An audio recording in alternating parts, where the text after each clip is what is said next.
இன்றைக்கி என்ன பார்க்க போகிறோம் ஸ்போக்கன் ஹிந்தி கிளாஸ்லன்னா spoken Hindi practice 5 easy sentence பார்க்க போகிறோம். எல்லோரும் நல்லா படிங்க தயவுசெய்து. மைம் ஸ்கூல் ஜா ரஹா ஹூம், நான் பள்ளிக்கு செல்கிறேன். ஐ ஆம் கோயிங் டு ஸ்கூல், நான் பள்ளிக்கு செல்கிறேன். மைம் ஸ்கூல் ஜா ரஹா ஹூம், நான் என்ன போகிறேன், ஸ்கூலுக்கு போயின்ட்டுருக்கேன், ஸ்கூலுக்கு போகிறேன் அப்படின்னு சொல்லுவோம் இல்லையா, அதான் ஐ am going to school. Next பார்த்தீங்கன்னா வ கானா பனா ரஹி ஹே, அவள் சாப்பாடு சமைத்து கொண்டிருக்கிறாள். ஷீ இஸ் குக்கிங் ஃபுட், என்ன பண்ணுறா, சாப்பாடை செய்கிறா. அவள் உணவு சமைக்கிறாள், அவள் உணவு சமைக்கிறாள்.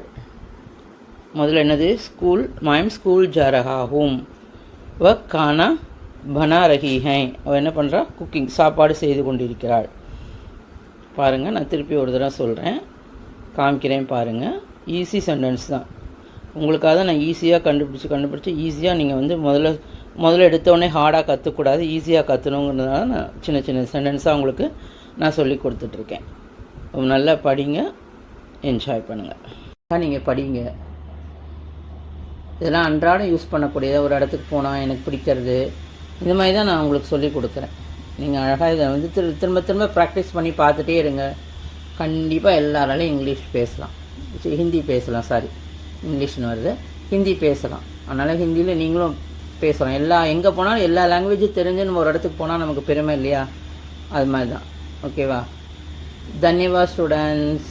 உங்களுக்கு பிடிச்சிருந்தால் லைக் பண்ணுங்கள், கமெண்ட் பண்ணுங்கள், ஷேர் பண்ணுங்கள். உங்களுக்கு எந்த டவுட் இருந்தாலும் கேளுங்க. சப்ஸ்கிரைப் பண்ணிவிட்டு வாட்ச் பண்ணுங்கள் தயவுசெய்து, அதான் நான் உங்கள்கிட்ட கேட்டுக்கிறேன்.